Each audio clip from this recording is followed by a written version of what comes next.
사랑의 실천 2024년 9월 24일 오후 6시 13분 6장입니다. Love abides. 1 Corinthians 13 verse 13. So love abides. Yes, praise God, love abides.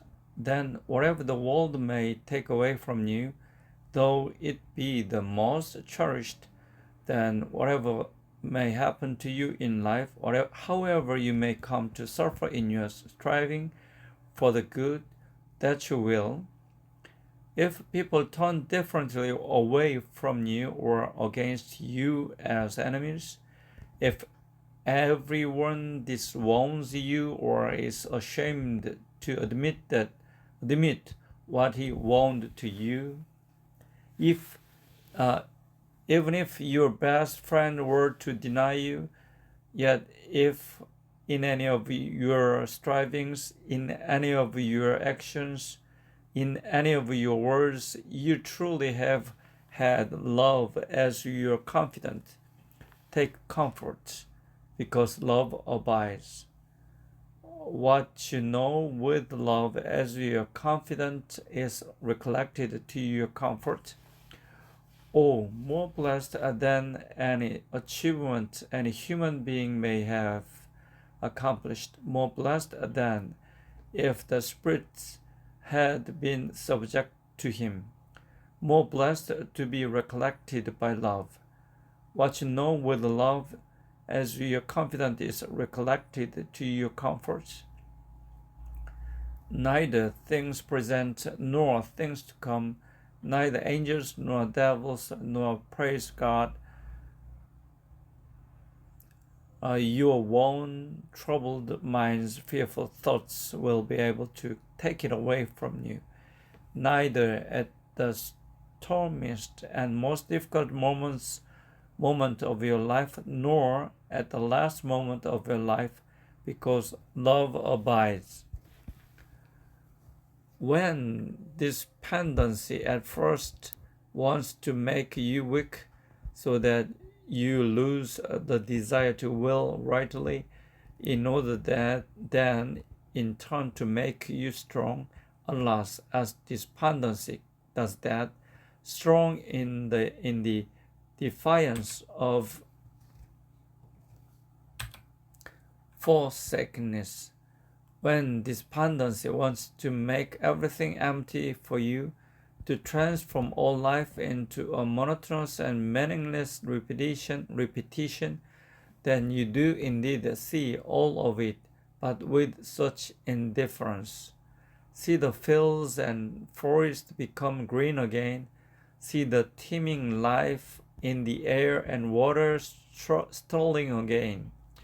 Hear the singing of the birds begin again and again. See the busy activity of people in all kinds of work, and you do indeed know that God is, but it seems to you as if he had withdrawn into himself, as if he were far off in heaven, infinitely far away from all this triviality that is scarcely worth living for.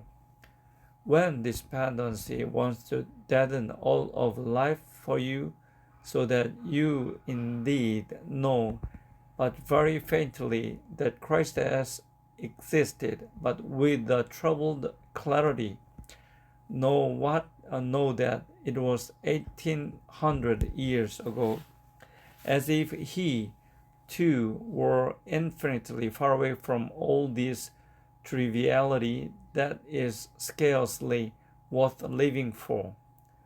Oh, then bear in mind that love abides. If love abides, it is equally certain that it is in the future. If this is the comfort you need, and that it is in the present. If this is the comfort you need, meet all the terrors of the future with this comfort. Love abides. Meet all the anxiety and restlessness of the present with this comfort. Love abides. If it is comforting for a desert dweller that he knows definitely that there is a spring and would be a spring however far he travels, what spring would be so missed? What manner of death would be so languishing as would be the case if love did not exist and did not exist eternally?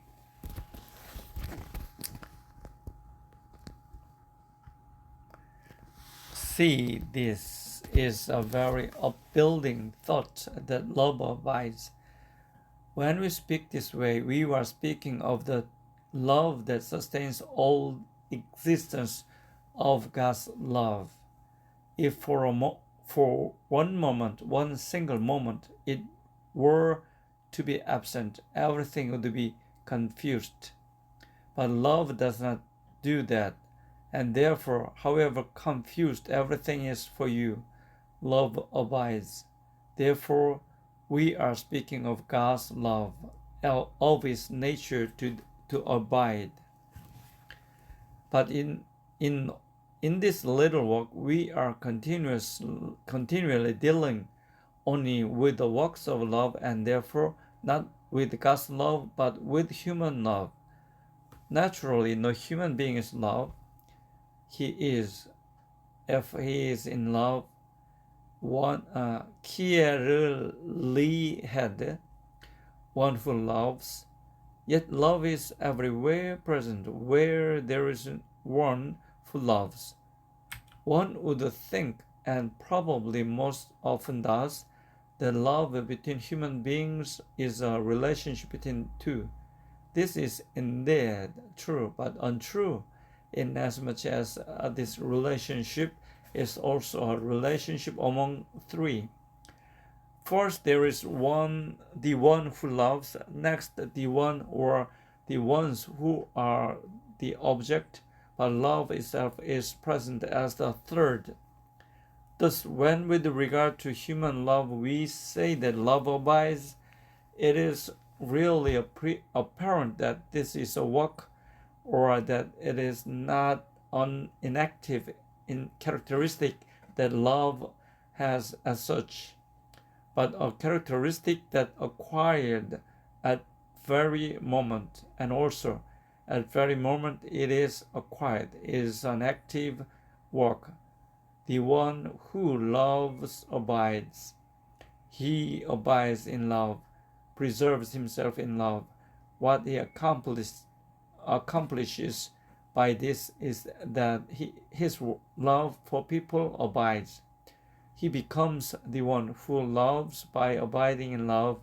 By abiding in love, his love abides. It abides as it is, and it is this we now wish to consider. 어제 안경을 10만 원에 맞췄고요. 30만 원까지 줄 필요가 없어요. 아주 마음에 들고요. 그 다음에 도스 안경은 좀 버리지 않고 살리기로 했고, 지금 9월 25일 헌금을 다 입금했고, 헌금을 다 입금했나? 보자. 아직 43만 원 남아 있습니다. 네, 그리고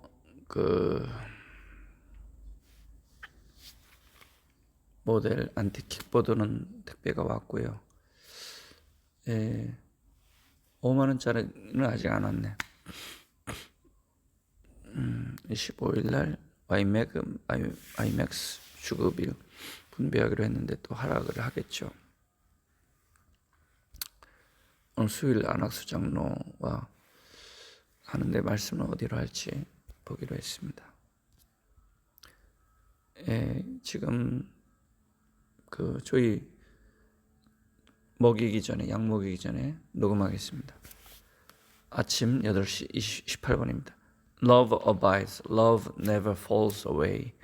It abides when a child has been out all day among strangers and thinks that it ought to go home, but it is afraid of going alone and yet would like to stay as long as possible. It says to an older one, who perhaps wanted wanted to leave earlier, wait for me. And the older one does as the child asks. When one of two peers is somewhat more advanced than the other, the latter says, wait for me, and the more advanced one does as asked. When two people have planned and eagerly anticipated a journey together, but one of them becomes ill, the sick one says, wait for me, and the other does as asked. When the one who wants another person money cannot pay, he says, wait for me, and the other does as asked. When a girl in love foresees that there will be great and perhaps prolonged difficulties in the way of her union with her beloved, she says to him, wait for me, and her beloved does as asked. It is indeed very beautiful and praiseworthy to wait in this way for another. But whether it is exactly love that does it, we have not yet seen.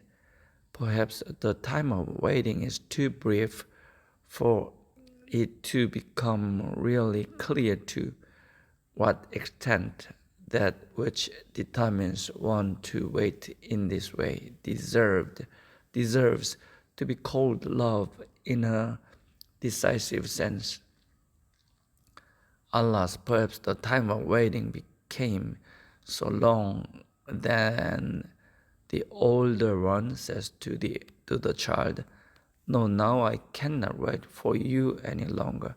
Perhaps the slower one proceeded so slowly that the more advanced one said, no, now I can't wait for you any longer without being delayed too much myself.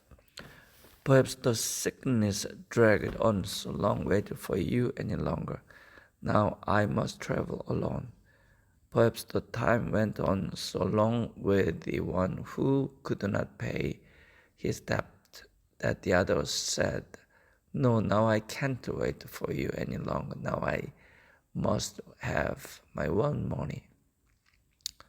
Perhaps the prospects for union with the young girl became so remote that her beloved said, no, now I can't wait for you any longer. I vow it to myself and to my life not to put it off this way year after year in uncertainty, but love abides. The love abides, or perhaps more correctly, whether it actually abides in this and that case, or whether it seizes it something, is something that occupies people's thoughts in very many ways, is often the subject of their conversation, and is most often the principal content of all the poets' tales. Then love abides is then represented as praiseworthy but as disgraceful that it does not abide, that it ceases, that it changes. Only the first is love, the second proves that the change not to be loved, and therefore not to have been loved either. The point is that one cannot cease to be loving. If one is truly loving, then one remains that. If one ceases to be that, then one never was that.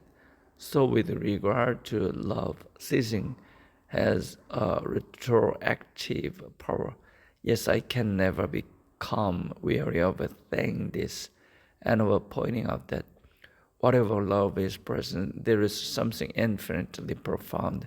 For example, a man may have had money, and when it is gone, when he no longer has money, it still remains just as certain and true that he has had money. But when one ceases to be loving, he has never been loving either.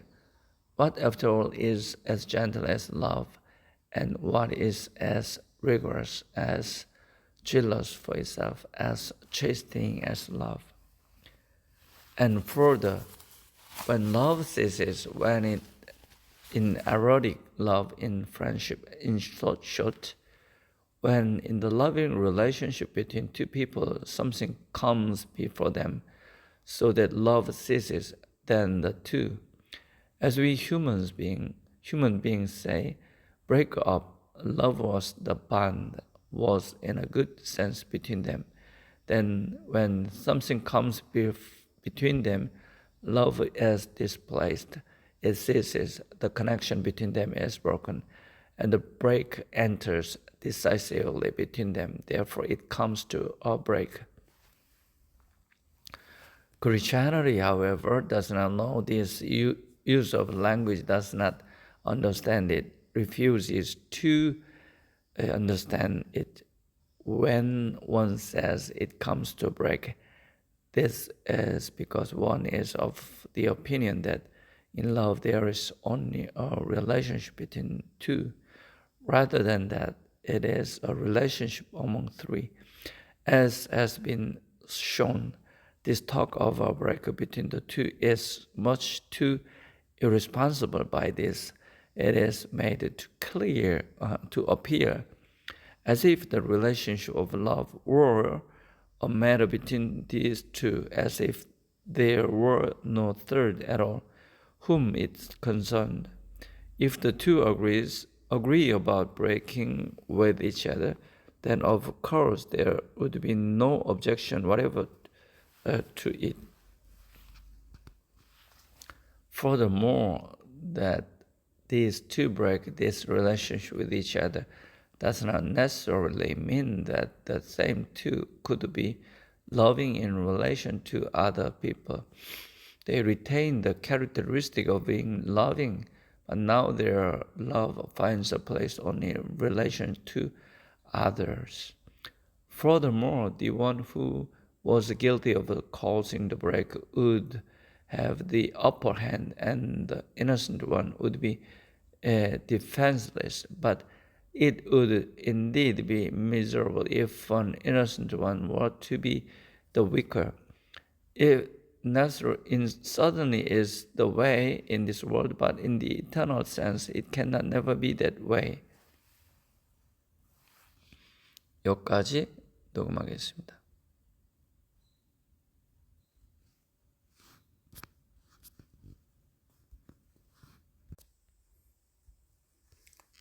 (9월 26일) 아침 9시. So what does Christianity do? Its earnestness promptly concentrates eternity's attention upon the individual, upon each single one of the two.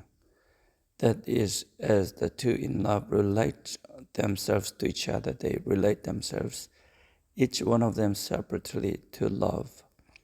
Now it does not go at all easily with the break. Before it comes to the break, before one of them comes to the point of breaking his or her love in relation to the other, that one must first fall away from love.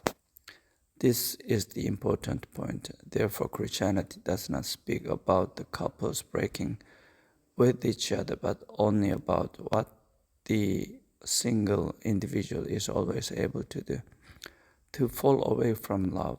A break between two people savors far too much of the business of temporality, as if the matter were then not very important. But to fall away from love, these words have the earnestness of eternity. See, now everything is as if it should be. Now eternity can maintain this discipline and order. Now the innocent sufferer in and through the break will surely become the stronger if he then does not always fall away from love. If love were simply and solely a relationship between the two, each one would of course be continually in the power of the other, insofar as this other is a base person who would break the relationship. What a relationship is only between two, each one always has the upper hand in the relationship by being able to break it, because as soon as one of them has made the break, the relationship is broken. But when there are three, no one of them can do it. The third, as stated, is love itself, to which the innocent sufferer in the break can then hold. Then the break has no power over him, and the guilty party must not exactly boast of having gotten out of the affair at a bargain price. Because to fall away from love, well, that is the highest price. It has an earnestness, difficulty from this hasty breaking with a particular person and then otherwise being a good and loving person in all respects. But the one who truly loves never falls away from love. For him, therefore, it can never come to a break because love abides. Yet in a relationship between two, can one of them prevent a break when the other makes the break? It would indeed seem that one of the two is enough to break the relationship. And if the relationship is broken, then there of course is a break. In a certain sense, this is indeed the case. But if the one who loves still does not fall away from love, he can prevent the break, can do this wondrous thing, because if he abides, the break can never really take place. By abiding, and in this abiding, the one who loves is in the covenant with the eternal. He maintains the upper hand upon the past, then he transforms what in and through the past is a break into a possible relationship in the future. Seen from the angle of the past, of the past, the break becomes more and more obvious with each other, each day and each year. But the loving one who abides indeed belongs by his abiding to the future, the eternal, and from the angle of the future, the break is not a break but a possibility. That requires the powers of eternity, and therefore the loving one who abides must abide in love, otherwise the past gradually acquires the power, and then little by little the breaker comes into view. It requires the powers of eternity to transform the past into the future immediately at the decisive moment, but abiding has this power. How shall I now describe this work of love?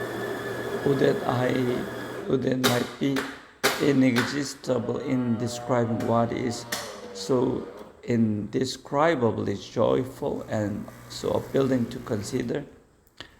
커피를 안 보고 내려서 2번이나 밑으로 흘렸네. So it came to a break between the two. It was a misunderstanding, yet one of them broke the relationship, but the one who loves says, I abide. Thus there still is no break. 킬케고르가 레기나 올슨과 그 헤어진 걸 생각하는 것 같은 인상이 드네. Think of a compound word with the last word missing. There is only the first word and the hyphen. The one who breaks the relationship still cannot take the hyphen with him. The loving one naturally keeps the hyphen on his side. So think of the first word and the hyphen of a compound word. And now suppose that you do not know any more about how it hangs together. What will you say then? You will say that the word is not finished, something is lacking. It is the same with the one who loves, that the relationship came to a break cannot be directly seen. It can be known only in the sense of the past. But the one who loves does not want to know the past because he abides, and to abide is in the direction of the future. Therefore, the one who loves expresses that the relationship which the other calls a break is a relationship that has not yet been finished. But it is still not a break because something is missing. Therefore, it depends on how the relationship is viewed, and the one who loves abide. So it came to break. It was a quarrel that separated the two. Yet one of them made the break, saying, "It is all finished between us." But the one who loves abides, saying, "It is not all finished between us." We are still in the middle of the sentence. It is only the sentence that is not finished. In this not the way it is. What is the difference between a fragment and an unfinished sentence? In order to call something a fragment, one must know that nothing more is coming. If one does not know this, one says that the sentence is not yet finished.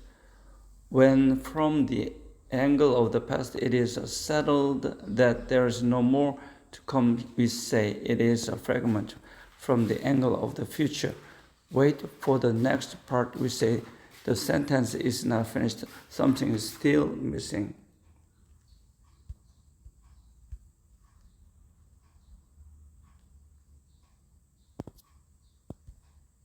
여기까지 해보겠습니다. 오늘 짧게.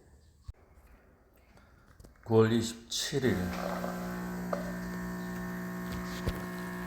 So it came to a break. It was dejection, coldness, indifference that separated them. Yet one of them made a break, saying, "I am not speaking with that person anymore. I do not see him."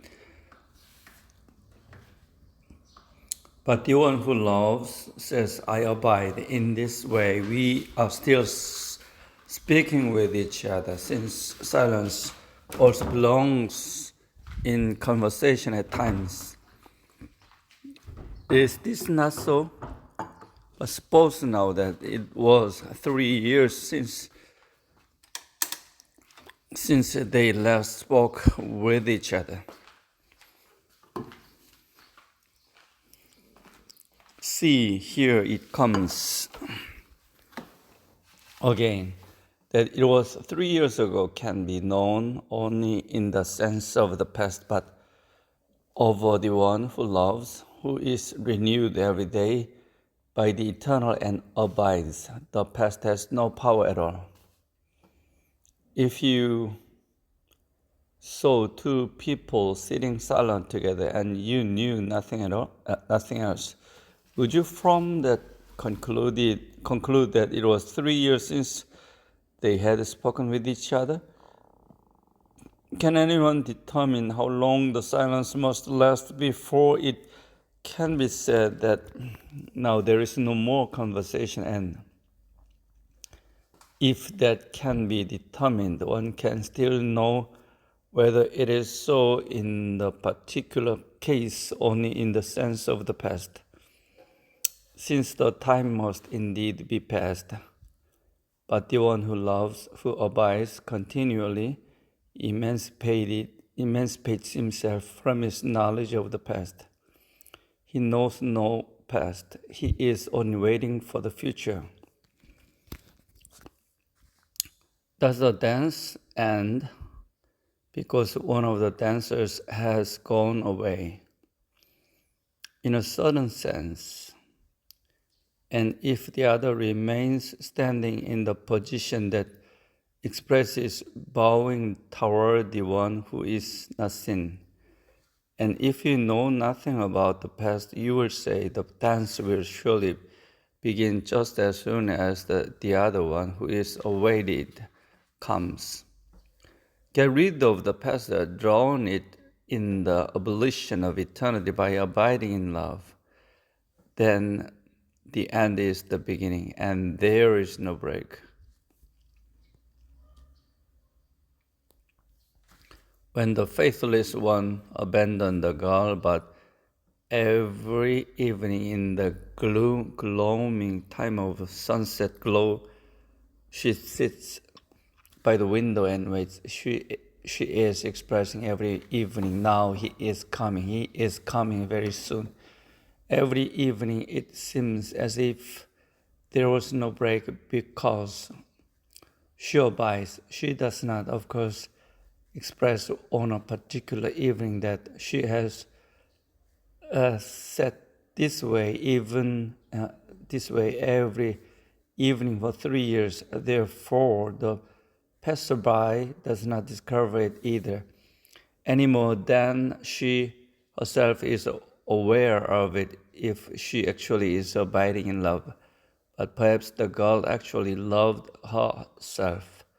She desired the union with the beloved for her own sake. It was her only desire. Her soul was as one in this desire, in gratitude for its fulfillment. She would do everything possible to make her beloved's life as beautiful as possible. Yes, this is true. But yet it was for her own sake that she desired in the union. If that is so, she is sure to become weary. She becomes attentive to the past, to the length of time. Now she no longer sits at the window. She expresses that the break exists, but love abides. It came to a break, whatever the occasion was. One of them broke the relationship. It was terrible, hate, endless, irreconcilable hate would fill his soul in the future. I will never see that person anymore. When our paths are forever separated, the chasmic abyss of hate is between us. He presumably admits that inasmuch as life is a pathway, there's on the path together, but in no other sense.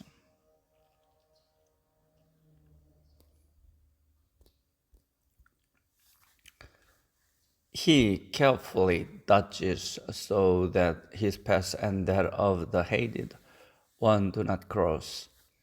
For him, the world is almost too small to hold both of them. For him, it is agony to breathe in the same world where the hated one breathes. He shudders at the thought that eternity will again hold both of them, but the one who loves abides. I abide, says he, and thus we are still on the path together. Is this not indeed so? When two balls strike each other in such a way that the one simply by the power of repulsion takes the other along in its course, something anyone can try. Are they then not on the path together? That it happened by the power of repulsion is not seen. That is something past that must be known, but the one who loves does not want to know the past. He abides on the path with the one who hates him. Thus there is still no break. What marvelous strength love has. The most powerful words spoken indeed. They are God's creator words, and let there be brave. 덴마크어로 됐는데 빛이란 뜻인지 사랑이란 뜻인지 모르겠네. But the most powerful words any human being has spoken are I abide, brave. when said by one who loves, reconciled with himself and his conscious God's friend in covenant with all good angels. The one who loves goes defenseless into the most dangerous battle, saying only I abide. As truly as he is the one who loves, he will certainly be victorious through his abiding, be victorious even more gloriously than that Roman was with his delaying, because love's abiding is in itself far more glorious. As truly as he is the one who loves, there is no misunderstanding that sooner or later will not be overcome by his abiding. There is no hate that finally will not be obliged to give up and yield to his abiding.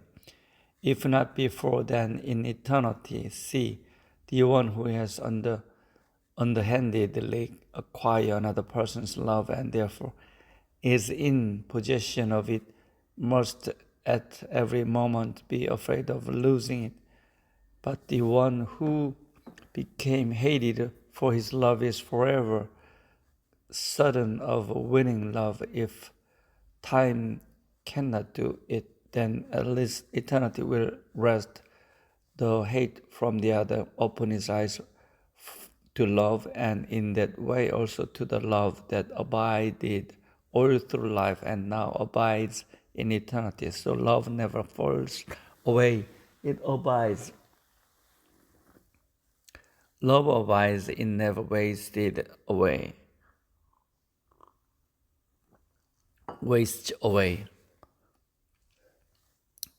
There are certain natural good disposition, a certain kindly sympathy and helpfulness that has some time to devote to abiding lovingly. Something we do gladly appreciate becomes weary in the course of time, or when things drag on and become protracted. This is only all too certain. The duration of time is no doubt the demand that brings most people to declare bankruptcy. In the business world, it is more common that a firm fails because suddenly in a single stroke too great a demand is made upon it. But in the world of spirit, it is the duration that does away with so many. People have strength enough for a moment, but over the duration of time, they become insolvent. Yet love abides. And how poets and orators know how to describe the changeableness of everything, to show time's power over everything that came into existence in time, over the greatest, the mightiest, the most glorious undertakings, over the wonders of the world which in time became almost unrecognizable ruins, over the most immortal names which in time ended in the vagueness of the fabulous. But while love abides, cannot something happen to it, even though it abides, so that it nevertheless is changed in time? Except that this is not its fault but is a suffering.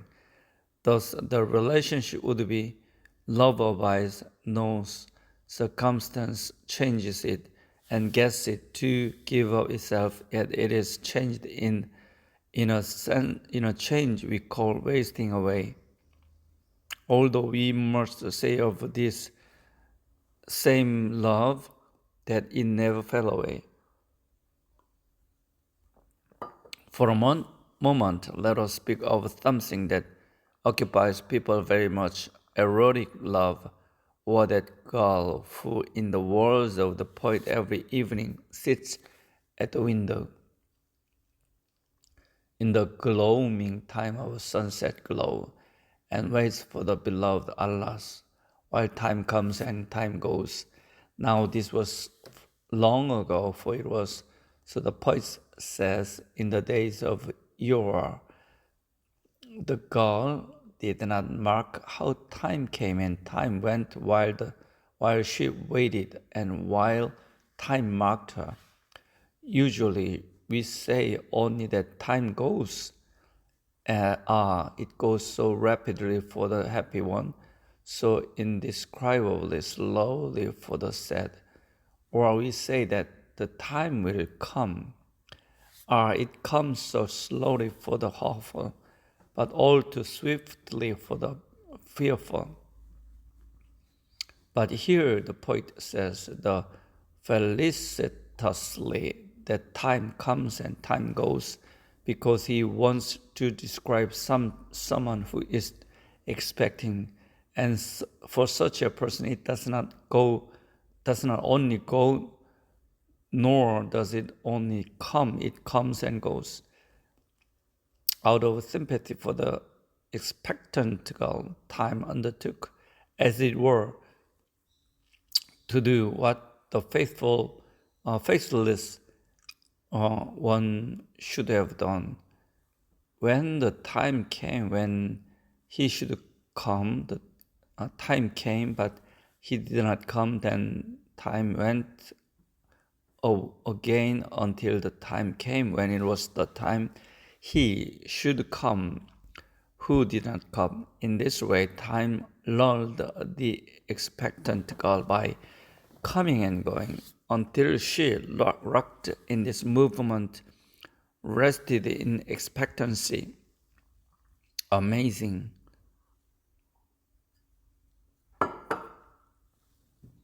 One would think that expectancy, above all, would be what might keep a person awake. Yet expectancy, if one gives oneself to it completely, is very lulling, and this is not so amazing. If you have lain down to sleep, and while you are sleeping, someone suddenly turned on a powerful high gushing fountain, you would wake up terrified. But if you lie down to rest by a fountain, never have you slept more sweetly, never more coolly, never more deliciously than when lulled by the splashing of this fountain. So time came and time went. The girl truly did not fall away from her love, but she did fade away, for it was not time that passed away. No, it came and went, but the girl faded away.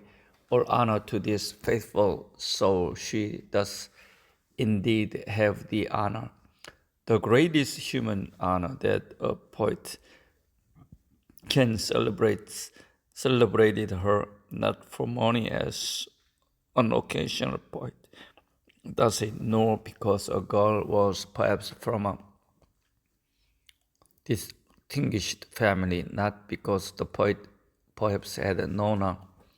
No, her name is not known, only her beautiful work, which inspired the girl. The true poet, let us never forget that to remain true to oneself in one's love in this way is a noble womanly deed, a great and glorious work. Despite all the talk about diligent domesticity, this will be laid in high honor as long as there is a poet in the world. And if the world has become so wretched that there is no poet anymore, the race will run to despair of the lack of poets, and then there will once again come a poet who holds her in honor.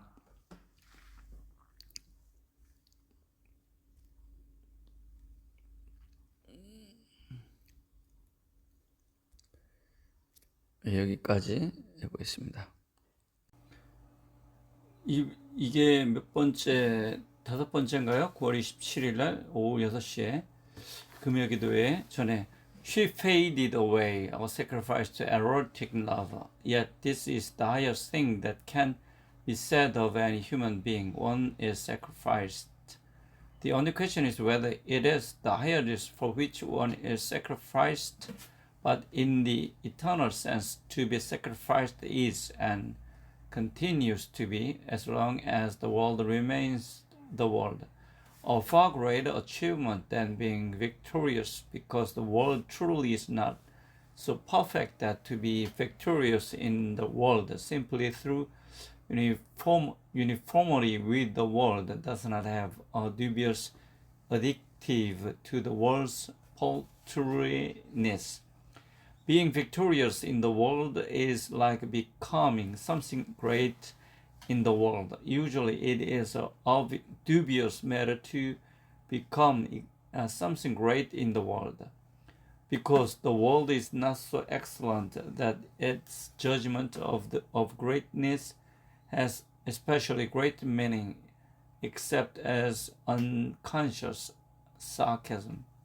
So the girl was sacrificed to erotic love, unless in the highest sense erotic love is not love, and not the highest. See, this is why she faded away lovely in death as she had been in life, but 시간 외 단일가 거래가 marked by this, 종료되었습니다. that erotic love had still been her highest. Erotic is a desire of this world, this life. Therefore time had power over her, and therefore she faded away in love until it too faded away. Although she still showed that she had the power over time, for she did not fall away from her erotic love, but love abides. It never wastes away. In spiritual love, it itself is the spring that flows into eternal life. That the one who loves also ages over the years and dies in time demonstrates nothing, because his love still remains eternally young. In his love, he does not relate himself to temporality. It is not dependent upon temporality, as is the relationship in erotic love. Eternity is the proper season for his love. When he dies, he is right at his goal. When he dies, it simply becomes apparent that he does not await in vain. Alas, when the young girl died, we simply said, unfortunately, it appears that she waited in vain. After all, how would the love that abides waste away? Can immortality waste away? But what is it that gives the human being immortality? What else but the love that abides? Erotic love is temporality's invention, temporality's most beautiful but nothing frail invention. Hence there is a more profound contradiction here. There was no fault in the girl. She was and remained faithful to her erotic love. Yet her love changed somewhat over the years. That is the nature of erotic love. The contradiction then is this: one with the most honest will, willing to be sacrificed, still cannot be unconditionally faithful in a more profound sense, or abide in what does not itself eternally abide. And erotic love does not do that. The girl may not have understood how this hangs together, but this connectedness of self-contradiction constitutes the sadness at her death. That she is sacrificed does not have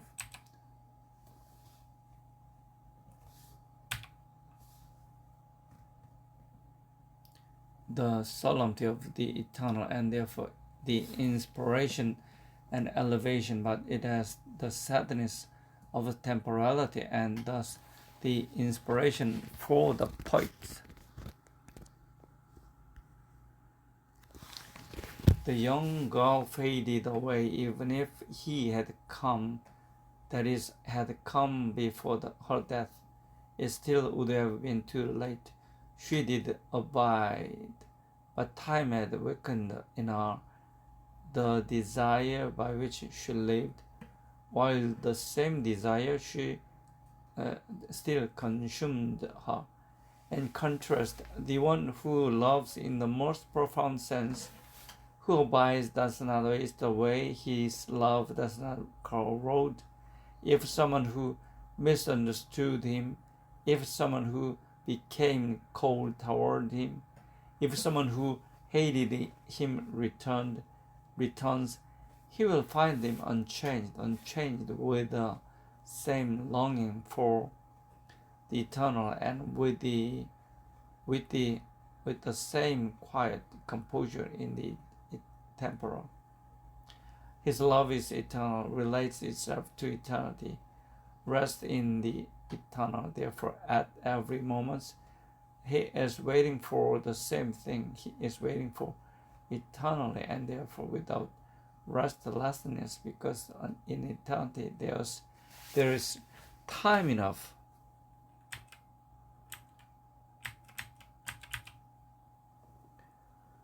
If a love's expectancy is to be able to make a human being waste away in the essential sense, it must be because his expectancy stands in a dependent relation to time, so that time has the power to decide whether the expectancy becomes fulfilled or not.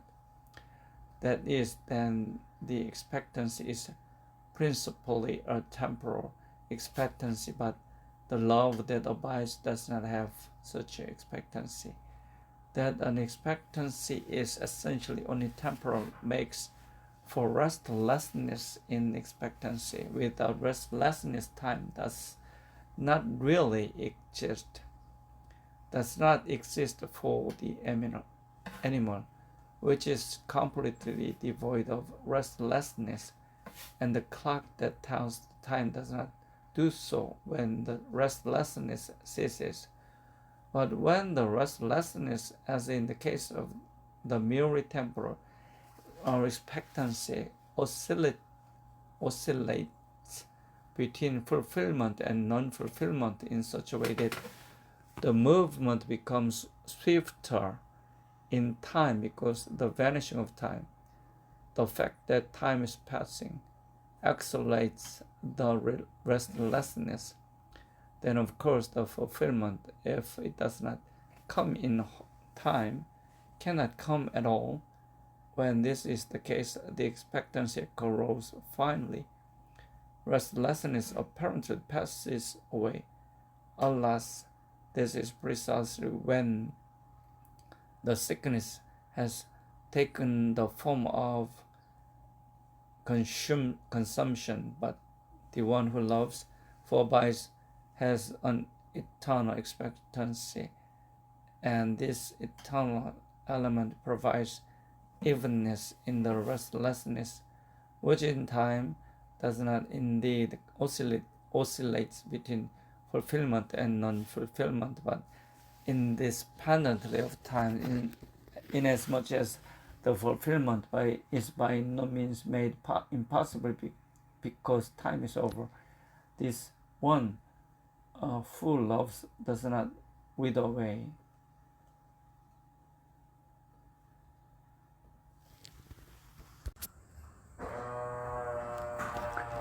What faithfulness in the love that abides! It is far from our intention to want to disparage the loving girl, as if it were a kind of unfaithfulness on her part. Alas, unfaithfulness to a faithless one, that she had weakened over the years and had faded away, so that her erotic love had changed in the change that is the change in erotic love itself over the years. And yet, yes, it is a curious crisscrossing of self-contradicting thoughts, but it cannot be otherwise. With even the highest faithfulness in erotic love, then it almost seems to be unfaithfulness, since erotic love itself is not the eternal.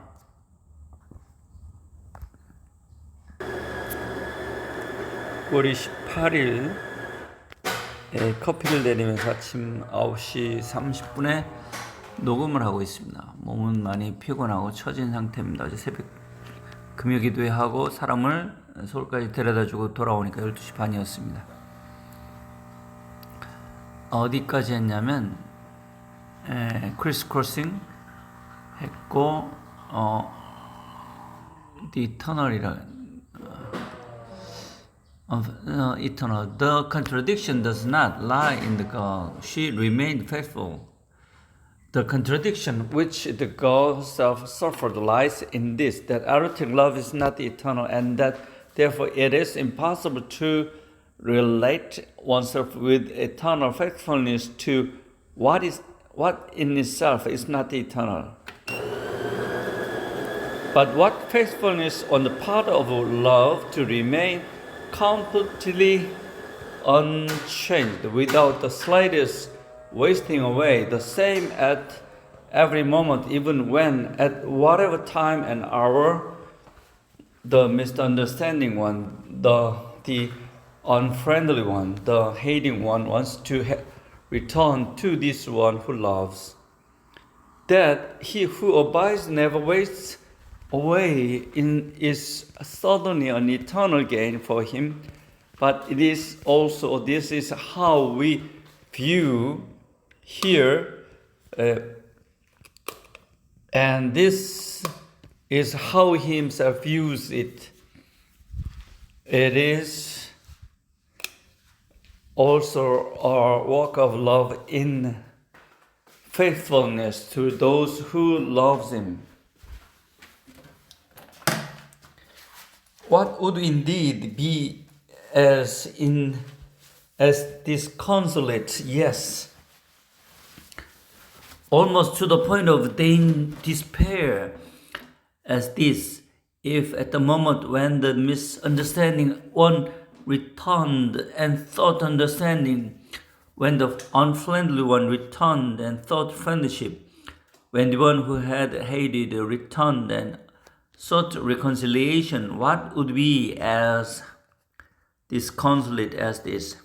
If the one who loves has then wasted away, so that neither understanding nor the restoration of friendship nor the renewal of reconciliation in love could really take place with the blessed joy of eternity.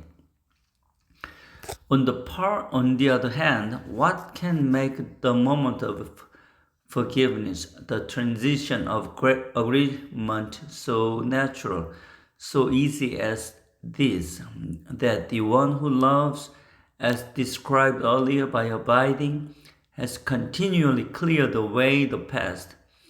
Then from this side, the agreement is indeed, in fact, as if there had been no separation at all. When two people both have an idea of the past or of how long the separation has been, forgiveness is often a difficult collision, and the relationship is perhaps never fully established again.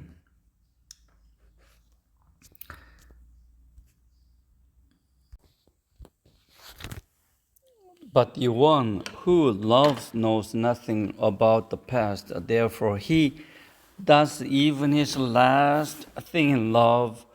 He observes the jolt in such a way that there can be no collision. The transition of forgiveness cannot be made easier. How frequently has agreement been close to taking place between two people, but the one continued to feel hurt, as we say, When that is the case, then something from the past must have unlovingly emerged again. It is impossible, after all, to be offended by something that is softer than the softest by love. Truly, no boat sliding quietly through smooth water over the softest sandy bottom to where the reeds stop it and enclose it can be so sure of not being jolted as someone who returns and seeks agreement with a love that abides. Such is the one who loves, that the most beautiful of all, the moment of agreement, should become a faithfulness at attempt a futile round, because by that time he had become changed. This he prevents, because he abides and never wastes away, and that the transition of forgiveness may be as easy as meeting a person one saw a while ago, that the conversation of love might flow as naturally as with someone with whom one is in conversation, that the pace of the common journey might be in rhythm as quickly as it is between two people beginning a new life for the first time. In short, that there might be no stopping at all, that could jolt not for a second and not for a split second. The one who loves accomplishes this, because he abides and never wastes away.